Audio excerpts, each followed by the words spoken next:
예, 반갑습니다. 우리 다시 이제 대면으로 수요 성경 공부를 진행하게 되었는데, 제가 파워포인트로 우리 이 책 교재에 있는 거를 이렇게 쓰고 또 그것을 읽어주면서 이렇게 녹음을 해서 여러분 이렇게 보니까 조금 이제 어렵죠, 그죠? 어렵습니다. 또 이렇게 기본적으로 이렇게 좀 성경에 깊은 이해가 있거나 이렇게 하면 조금 쉬운데, 우리가 이제 이 교재를 만들 때만 해도 참 은혜를 받았고 좋았는데, 다시 이렇게 제가 이렇게 우리 이제 수요일 날 이렇게 해보면서 보니까 오타도 또 이렇게 찾아보니까 또 있었고, 그 다음에 참 이게 좀 더 쉽게 적용할 수 없을까 그런 이제 아쉬움이 좀 많이 남습니다. 자, 그래서 우리가 이제 파워포인트로 제가 이제 비대면 할 때는 이제 그렇게 글 그대로 이제 읽고 뭐 간단하게 설명했지만, 대면으로 예배드리니까 뭐 이 내용들의 핵심을 이렇게 정리하는 걸로 이렇게 진행을 하게 되면 그렇게 어렵지 않고 굉장히 은혜가 되리라 그렇게 생각을 해봅니다. 특별히 이제 사도행전 6장 1절로 7절 말씀, 참 요거 그 성경 공부할 때 요 이제 교재 그 뭡니까 이제 처음에 이제 한번 토론하고 그 다음에 또 모여서 또 집중적으로 토론하고 또 다시 모여가지고 집중적으로 토론하고 할 때, 그때 한 2시간 걸쳐가지고 요 본문 가지고 우리가 씨름을 했던 적이 있습니다. 왜냐하면 제가 전에도 말씀드렸는데, 여기 그 구제에 빠진다는 말이 매일매일 돕는다는 의미로 저는 생각을 했었는데, 그게 아니었죠. 그죠? 도움을 받는다는 의미였습니다. 이제 그 부분에 대한 이제 이해를 하기 위해서 우리 다른 본문 또 이제 그 헬라어 성경까지 다 참조해가지고 찾아봐서, 저도 이제 이 말씀은 기억에 너무나 많이 남고, 특별히 이제 대부분의 교회들이 이렇게 이제 진행이 되면서 성장하기도 하고, 대부분의 교회들이 여기에서 걸려 넘어져서 뭡니까 교회가 성장하지 못하는 경우가 있어요. 그래서 우리 교회는 오늘 이 말씀처럼 이 말씀대로 잘 지켜서 부흥하고 성장하는 그런 교회가 되기를 주님의 이름으로 간절히 축원합니다. 자, 그러면 오늘 이제 말씀 이제 겉보기입니다. 그죠? 겉보기의 이제 내용에 이렇게 본문에 들어가면서 묻는 질문이 뭐냐면, 새신자가 왔을 경우 여러분 어떻게 하느냐, 요 질문입니다. 자, 우리 교회에도 새로운 분들이 왔다가 또 떠났다가 이사 갔다가 뭐 이런 분들이 많이 있었어요. 그죠? 새로운 분들이 와서 두 가지입니다. 하나는 안에 있는 사람들이 그들을 쳐내거나, 또 하나는 그들이 정착하도록 잘 돕거나 환영하고 환대하거나, 둘 중에 하나예요. 물론 이제 그것도 아니고 이도 저도 아닌 것도 있겠지만, 크게 보면은 새 사람이 딱 들어왔을 때 이 사람이 뭔가 하려고 하면은 탁 쳐내버립니다. 굴러온 돌이 박힌 돌 빼낸다고 탁 쳐내버려요. 이제 우리도 그런 경우들이 제가 이렇게 보면은 몇 분들이 이제 그렇게 쳐냄을 당해가지고 나간 분들도 있고 이제 그렇기도 하고, 또 하나는 정착하도록 잘 돕는 경우가 있어요. 환영하고 환대하고. 우리 중에도 이제 우리 중에도 직분 받은 분들 중에도 그런 분들이 있죠. 잘 정착하기도 하고. 그래서 교회는 새로 들어오는 분들을 잘 환영하고 환대해서 정착해서, 그리고 일꾼으로 세워지도록 제자 훈련을 하고 예수님의 제자가 되도록 만들어 가야 되는 거죠. 자, 우리는 또 여러분들은 새신자가 왔을 때, 새 사람이 왔을 때 어떻게 하느냐, 그런 것들을 명심하시고 앞으로 새로운 분들이 이렇게 왔을 때 조금 환영하고 반겨주고 웃는 낯으로 이렇게 반겨주시면 좋겠다라는 생각이 듭니다.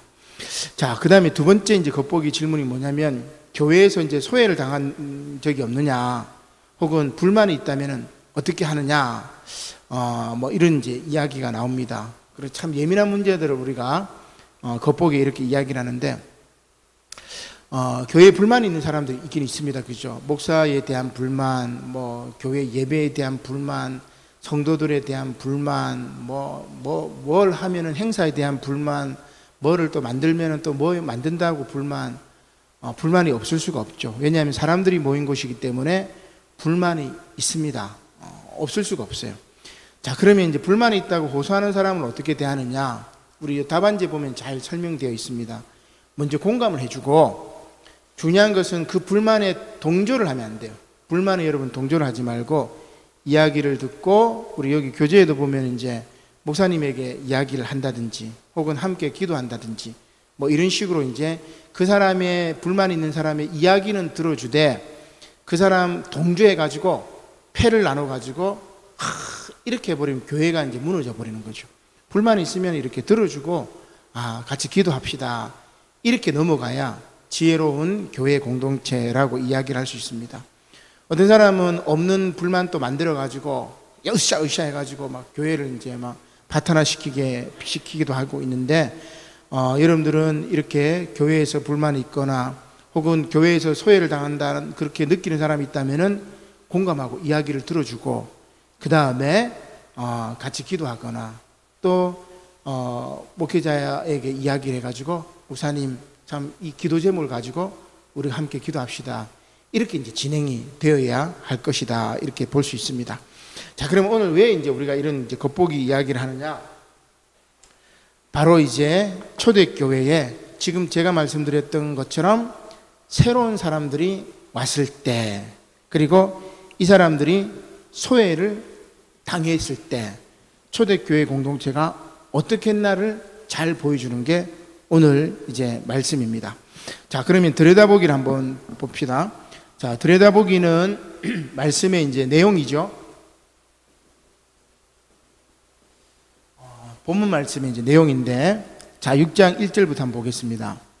그때에 제자가 더 많아졌는데 헬라파 유대인들이, 그죠? 헬라파 유대인들이 그러면 여기 나오는 게 누구냐면은 헬라파 유대인들, 그 다음에 히브리파 사람들, 요 두 종류의 사람들이 초대교회 공동체 안에 있었습니다. 그 다음에 사도들도 있었겠죠. 사도. 그러면 어떻게 보면 이제 세 그룹이라고도 볼 수가 있겠습니다. 자, 헬라파 유대인들은 누구냐면은 디아스포라를 이야기합니다. 디아스포라는 뭐냐면은 유대 나라가 식민지를 많이 경험했잖아요. 그죠? 옛날 바벨론 포로 시대도 마찬가지고 뭐 페르시아나 로마 시대나 계속해서 다른 나라로 이렇게 끌려가거나 포로로 끌려가거나 혹은 유대 땅에 살 수 없어가지고 지중해 연안 곳곳으로 다 이렇게 흩어집니다. 그 흩어진 유대인들을 뭐라고 하냐면은 디아스포라 유대인이라고 이야기를 하죠. 이렇게 흩어졌던 유대인들이 그 땅에서 살다가 이제 나이가 들어서 이제 하늘나라 갈 때쯤 되면은 다 고향으로 돌아와요. 고향으로 돌아오는데 우리 룻 이야기에 보면은 룻도 이국 땅에 갔다가 남편도 잃고 그 다음에 두 아들도 잃어버리죠. 그죠? 그래서 두 며느리 중에 하나는 남고 룻은 나오미를 따라서 그 유대 땅으로 돌아온단 말이에요. 그런 나오미처럼 디아스포라 유대인들 가운데 내가 고향으로 다시 돌아가야 되겠다 하면서 고향으로 돌아온 사람들이 있어요. 이 사람들을 뭐라고 하냐면은 헬라파 유대인들이라고 얘기해요. 이 사람들은 유대말을 잘 못해요. 왜냐하면 로마에서 태어났으면은 로마 언어를 하거나, 그리스에 태어났으면 그리스 언어를 하거나, 시리아에 태어나면 시리아 언어를 하거나, 북아프리카 태어났으면 북아프리카 언어를 하거나, 그래서 유대말을 잘 못해요. 그래서 헬라파 유대인, 이렇게 말해요. 헬라말을 쓰는 유대인. 그죠? 물론 이제 의사소통은 약간 하긴 하겠죠. 자, 그래서 제자가 더 많아지는데 어떤 사람들이 더 많아졌냐면은 헬라파 유대인들이 더 많아졌단 말이에요. 원래 히브리파 유대인들이 있었고, 이 히브리파 유대인들은 뭐예요? 유대 땅에 살고 있는 유대인들을 말합니다. 지금 우리로 치면 뭐예요? 원래 본교회 성도, 그 다음에 헬라파 유대인들은 뭡니까? 새로 전입 온 전입 신도, 그죠? 전입 신도나 새신자, 이렇게 이해를 하면 돼요. 자, 그래서 초대교회에 히브리파 사람 혹은 본교회 사람들이 있었는데 제자의 수가 전도가 되니까 더 많아져가지고 헬라파 유대인들이 이제 많이 모였어요. 자, 새로 사람들이 들어오니까 이제 문제가 생깁니다. 어떤 문제가 생겼느냐? 자, 6장 1절 중반절에 보니까 헬라파 유대인들이 자기의 가부들이, 그러니까 헬라파 유대인들 가부들이 있단 말이에요. 그죠? 아까 나오미처럼 남편을 잃어버리고 남편이 타지에서 죽고 유대 땅에 돌아왔던 이 가부들이 매일의 구제에 빠짐으로, 자, 그래서 이 말이 우리말로 번역되니까 굉장히 오해하기 좋아요. 저도 이렇게 오해했는데, 매일매일 구제하고 봉사하고 헌신하는 데 빠져가지고 히브리파 사람을 원망했다, 이렇게 저는 받아들였어요. 근데 이제 원어 맥락이나 또 다른 성경을 보면 그 말이 아니고, 매일매일 그들을 도와주는 구제, 식사에 빠짐으로 히브리파 사람들을 원망해요. 왜냐하면 그 초대교회 기득권을 누가 가지고 있어요? 히브리파 사람들이 갖고 있단 말이에요. 사도들 플러스 히브리파 사람들이 초대교회 기득권을 가지고 있고, 헬라파 사람들이 전입해가 들어왔어. 근데 이 헬라파 유대인들 중에 남편이 일찍 그 세상을 떠나고 혼자 남은 그 여인들 있잖아요. 그죠? 그 여인들이 이제 예배 끝나고 나면은 그 당시에는 이제 구제하는 게 있었단 말이에요. 그 매일매일 구제하고 식사를 제공하는 데서 이 헬라파 유대인들이 빠져버린 거예요. 빼졌단 말이에요. 빠뜨렸다는 말이에요. 그죠? 우리말로 이제 빠진다는 말이 뭐에 몰두한다는 말이 있고, 어떤 것에서 빠졌다는 그런 말이 있어가지고 우리말 때문에 지금 헷갈리는 건데, 자, 여러분 이해되시죠? 그래서 매일매일 구제하는 일, 매일매일 이제 접대하는, 이제 음식을 나누어 주는 일, 그죠? 여기에 이제 빠뜨렸으므로 히브리파 사람들을 원망을 한 거예요. 왜 우리는 안 주냐? 요 얘기입니다. 이해가 되시죠? 왜 우리 헬라파 여인들에게는 빵을 안 주냐? 왜 히브리파 사람들에만 주고 편애하냐? 왜 우리를 소외시키냐? 요 얘기입니다. 그죠? 자, 그래서 이제 문제가 생긴 거예요. 자, 요 문제는 모든 교회들이 겪는 문제입니다. 제가 앞서 겉보기에도 그런 이야기를 했잖아요. 새신자가 왔을 때 쳐내버리는 거예요. 어떻게, 그죠? 그 다음에 정착하도록 잘 돕는 경우도 있고. 근데 초대교회는 어때요? 안 줘버린 거예요. 히브리파 사람들이 헬라파 유대인들에게는 좀 덜 줘. 저 사람 잘 모르니까 아는 사람 좀 많이 준다고. 팔이 안으로 기우는 것처럼 막 이렇게. 그래서 헬라파 유대인들이 막 들고 일어난 겁니다. 왜 그러냐? 자, 히브리파 사람들을 원망을 합니다. 그래서 사도들이, 12사도가 모든 제자들을 다 불러 몹니다. 공동회를 한 거예요. 공동회를. 자, 어떻게 할까? 어떻게 할까? 자, 근데 또 문제가 하나 생기죠. 요 구제를 누가 했냐면은 12사도가 구제를 한 거예요. 예수님께서도 공생애를 할 때 먹을 것이 없는 사람들에게는 오병이의 기적을 일으켜서 먹을 것을 주시고, 그죠? 그 제자들도 본을 받아가지고 뭡니까? 모든 이 통용되는 재산을 다 같이 이제 나누어 썼잖아요. 우리가 5장에 보면은 아나니아와 삽비라 이야기가 나와요. 그 이야기는 여러분 뭡니까? 자기가 가진 재산을 다 교회 앞에 내놓고 필요에 따라 사람들이 이렇게 쓰도록 했단 말이에요. 그죠? 그렇게 초대교회가 아름답게 구성이 되어가지고 모든 재산들을 이제 구제할 때 이렇게 쓴단 말이에요. 사도들이. 근데 가만히 보니까 사도들 입장에서는 황당한 거예요. 그래서 12사도가 모든 제자들을 불러가지고 이렇게 얘기합니다. 2절 말씀이죠. 우리가 하나님의 말씀을 제쳐놓고 접대를 일삼는 거, 구제에 일삼는 거 같은 말입니다. 자, 구제하고 봉사하는 일에 우리가 이것에 매진하는 것이 마땅하지 않다, 좋지 않다, 잘못됐다, 요 얘기입니다. 무슨 얘기예요? 12사도가 하나님 말씀을 전파해야 되는데 매일매일 이제 이 성도들, 왔던 성도들은 이제 뭡니까? 필요에 따라서 먹을 거 나눠주고 봉사하고 막 이것만 하니까 말씀을 제대로 전하겠어요? 그렇지 못하죠. 그래서 마땅하지 않다. 자, 그 다음에 3절에 보니까 대책을 하나 만듭니다. 자, 이렇게 해버리니까 대책을 하나 만들죠. 어떤 대책을 세우죠?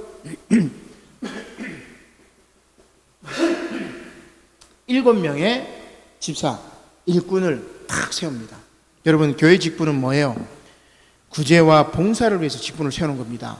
내가 장로네, 내가 권사네, 내가 집사네, 내가 목사네 하면서 막 어깨 힘주고 그걸로 직분 세우는 게 아니고 봉사하고 헌신하고 구제하라고 직분을 세운 겁니다. 그죠?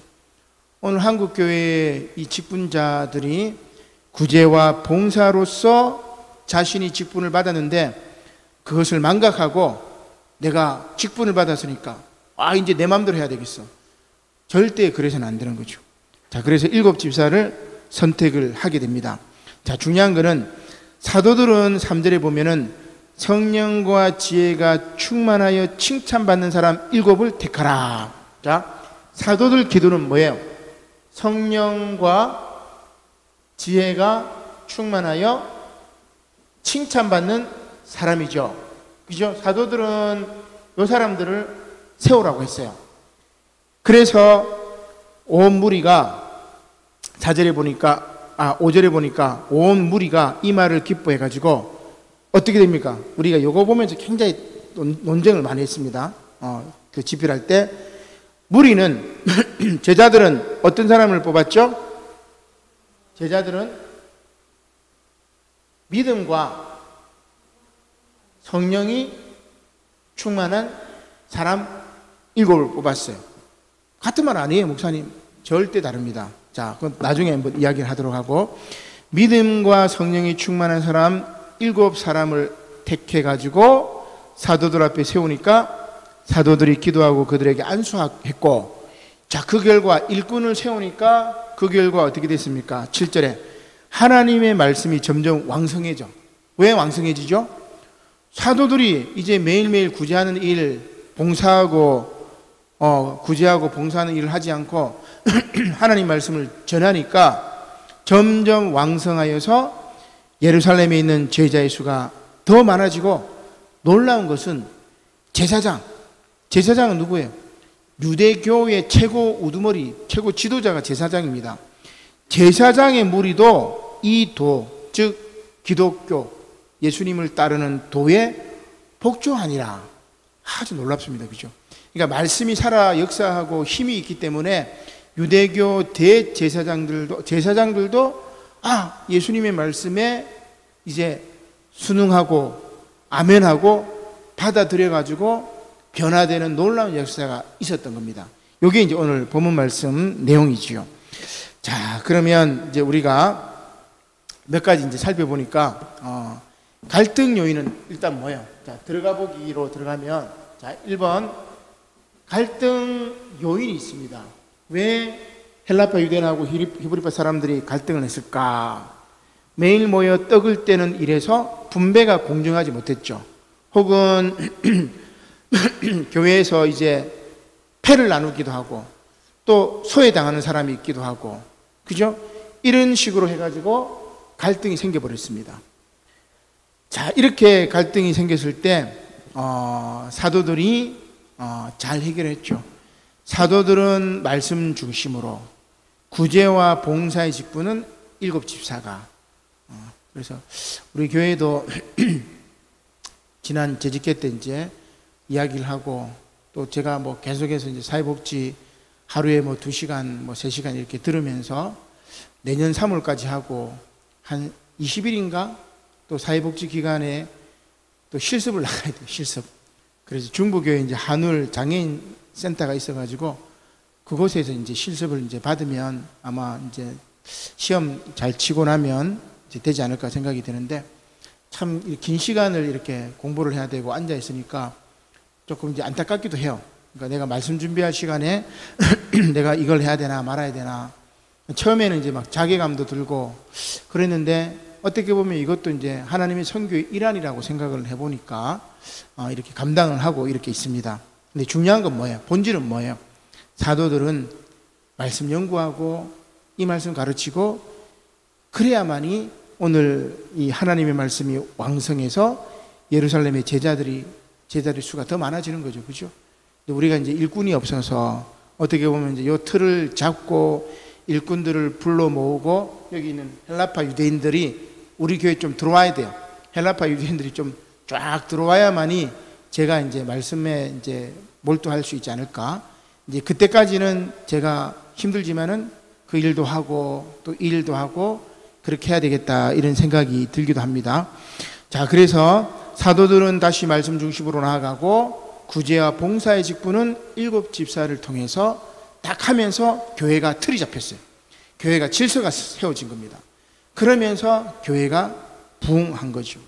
자, 그 다음 두 번째 들어가 보기에 내용은 뭐냐면, 자, 직분자에 대한 이야기인데, 자, 앞서 이야기했죠. 사도들은 성령과 지혜가 충만하여 칭찬 받는 사람들을 세우라고 했는데, 무리들은, 제자들은 믿음과 성령이 충만한 사람, 이렇게 세웠어요. 자, 그러면 여기서 이제 함정이 뭐냐면, 믿음 좋은 사람, 이게 함정입니다. 자, 그리고 그 함정의 결과가 뭐냐면, 여러분 말씀해 보면은 집사님들이 몇 분 나오죠? 7 집사가 나오죠. 그죠? 스데반 집사님은 너무 잘합니다. 사마리아 전도했던 빌립 집사도 나오고, 나머지 이제 브로고노와 뭐 니가로누, 디몬, 바메나, 이 사람들은 우리가 잘 모릅니다. 그죠? 이 성경에 이거밖에 나오지 않기 때문에. 반면에 유대교에 입교했던 안디옥 사람 니골라는 아주 유명한 이단. 그죠? 요한계시록이 이렇게 나오는데, 자, 요한계시록 한번 찾아보겠습니다. 자, 요한계시록 2장 요한계시록 2장 6절 말씀.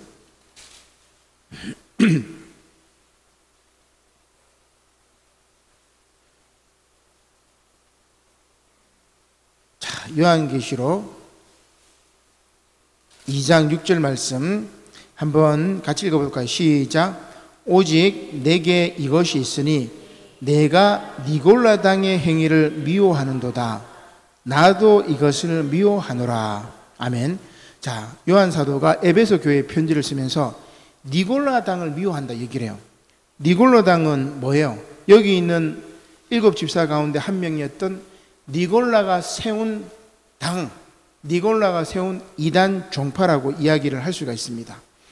자, 이 니골라는 영지주의의 일종인데, 육체를 무시하고 영혼만 소중하게 여겼던 그런 영지주의의 일종이라고 이야기를 할 수 있습니다.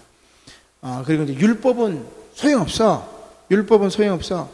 하나님 은혜 안에 있는 사람은 무슨 일을 해도 죄가 되지 않아. 이런 교리를 막 퍼뜨리고 다닌 거예요. 그죠? 근데 이 잘못된 교리죠, 어떻게 보면.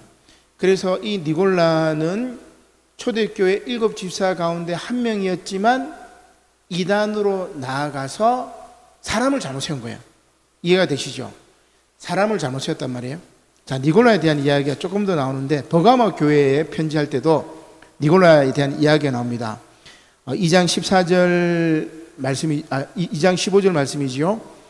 자, 요한계시록 2장 15절 같이 읽겠습니다. 시작. 이와 같이 내게도 니골라당의 교훈을 지키는 자들이 있도다. 그러므로 회개하라. 딱 얘기를 하죠. 근데 그게 이제 뭐냐면은 14절에 설명이 되어 있습니다. 내게 2가지 책망할 것이 있나니 거기 내게 발람의 교훈을 지키는 자들.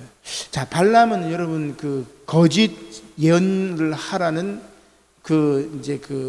발락의 그 요청대로 막 거짓 예언을 이스라엘 백성들의 막 저주를 하려고 했는데, 나귀가 막 이렇게 길을 막기도 하고 나귀가 말을 해가지고 정신 차렸던 이 발람인데, 발람은 거짓 가르침의 대명사입니다. 그죠? 거짓말 하는 자란 말이에요. 자, 너에게 발람의 교훈을 지키는 자들이 있다. 발람이 발락을 가리켜 이스라엘 자손 앞에 걸림돌을 놓아 우상의 제물을 먹게 하였고 또 행음하게 하였느니라. 이와 같이 발람과 똑같단 말이에요. 이와 같이 너에게도 니골라 당과 같은 교훈을 지키는 자들이 있도다. 초대교회에 엄청난 이단이었습니다. 그죠? 그러면 여러분은 7 지사를 잘 세운 거예요, 잘못 세운 거예요? 한 사람은 잘못 세웠죠. 물론 예수님도 가룟 유다, 배반했던 가룟 유다를 제자로 이제 삼으셨던 것도 있겠지만, 자, 그래서 사람을 세울 때 사도들은 초점을 성령 충만, 지혜 충만. 그래서 칭찬받는 사람을 세워야 돼요. 믿음 충만, 성령 충만, 믿음 충만한 사람 세우면 안 돼. 다시 말하면 뭐예요? 믿음 좋다는 사람 절대 세우면 안 됩니다. 믿음 좋다는 건 여러분 뭐예요? 우리가 딱 볼 때 저 사람 기도 많이 하고, 또 저 사람 막 선행 많이 하고, 저 사람 헌금 많이 하고, 참 믿음 좋아. 믿음 좋아. 그런데 여러분, 믿음이라는 게 늘 좋을 수가 없어요. 그죠? 사람은 흔들리기 때문에, 신이 아니기 때문에 때로는 뭡니까? 때로는 막 믿음 없는 사람 같이 막 행하기도 하고, 또 때로는 또 막 믿음 좋은 사람 같이 하고, 사람이 이렇게 변덕스러워 왔다 갔다 해요.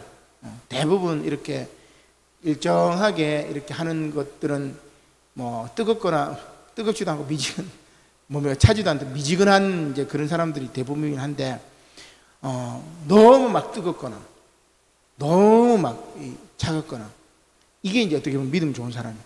믿음 좋은 사람이라는 것은 막 너무 이렇게 해버리면 언젠간 그 사람이 믿음이 떨어질 때가 있단 말이에요. 근데 그 믿음 좋은 그 상태만 딱 보고 그 사람을 일꾼으로 딱 뽑는 순간, 그 공동체는 뭐예요? 니골라단과 같이 이런 이단 종파를 만들었던 그런 거짓된 사람, 그런 가짜를 세워가지고 그 공동체는 무너질 수밖에 없어요.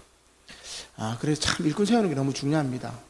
정말 일꾼 세우고 나서는 정말 저 사람 잘 뽑았어. 참 저 사람 정말 좋은 사람이야. 우리가 잘 뽑았어. 그렇게 돼야 되는데, 저 사람 뽑고 나니까 사람이 완전 바뀌네. 그래서는 안 돼요. 그죠? 그래서 늘 일꾼을 세울 때는 먼저 성령 충만한 사람을 뽑아야 돼요. 성령 충만한 사람은 막 믿음 좋고 이런 차원이 아니라 정말 사람들에게 칭찬받는 사람이고, 여기 지혜가 들어갔잖아요. 그죠? 지혜가 중요합니다. 지혜로운 사람은 분쟁을 잘 조정합니다. 그죠? 지혜로운 사람은 자기 뜻대로 하지 않고 전체 공동체의 유익을 위해서 자신의 지혜를 발휘해요. 그래서 직분자를 뽑을 때, 일꾼을 뽑을 때 제일 중요한 거는 성령 충만한 사람 플러스 지혜로운 사람 뽑아야 돼요. 겉보기에 믿음 좋은 사람 뽑아서는 대부분 교회들이 다 실패를 하게 되죠. 자, 오늘 이 교회, 이 초대 교회도 바로 니골라를 택해버립니다. 그래서 나중에 문제가 생겼다, 이제 그런 이야기죠. 자, 오늘 이제 말씀처럼 이제 초대 교회는 이 갈등의 요인들을 잘 질서를 통해서 극복을 하게 됩니다. 사도들은 다시 말씀으로 복음을 증거하게 되고, 그 다음에 구제와 봉사의 직분은 7 집사를 세워서 감당하게 되고, 그 결과 어떻게 되죠? 하나님의 말씀이 점점 왕성하여 예루살렘에 있는 제자의 수가 더 많아졌고, 유대교의 제사장들까지도 바로 초대교회로 복음 전파를 받고 복음을 수용해서 예수 그리스도의 제자가 되었던 것입니다. 이제 마지막 결론은 이제 만남과 믿기인데, 자, 여러분, 교회의 질서가 있어야 됩니다. 그죠? 목회자는 말씀 사역과 기도에 힘쓰도록 여러분들이 만들어줘야 되고, 그리고 직분자들은 뭐예요? 구제와 봉사의 직분을 이렇게 해야 됩니다. 우리 이 영호동 지역에 필요한 것이 뭔지를 파악하고 이 지역의 소금과 빛의 역할을 해야 되는 그런 일들을 하는 게 봉사자 직분이에요. 이 교회 안에만 딱 매몰러 가지고 이 교회 안에서 막 자기 마음대로 하려고 하고 이런 것이 아니라 정말 말씀과 구제 그리고 봉사, 이렇게 우리 남부산 영호교회가 진행이 돼야 돼요.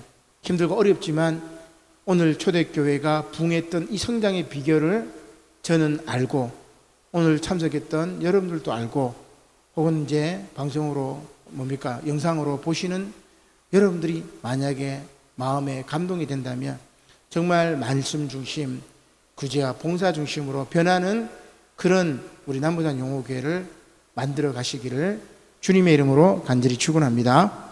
아멘. 기도드리겠습니다. 고마우신 하나님, 감사를 드립니다. 오늘 사도행전 말씀을 통해서 초대교회의 상황들을 깨닫게 하시고 초대교회가 갈등이 생기고 위기가 생겼을 때 어떻게 지혜롭게 잘 해결됐는지를 깨닫게 하시니 감사를 드립니다.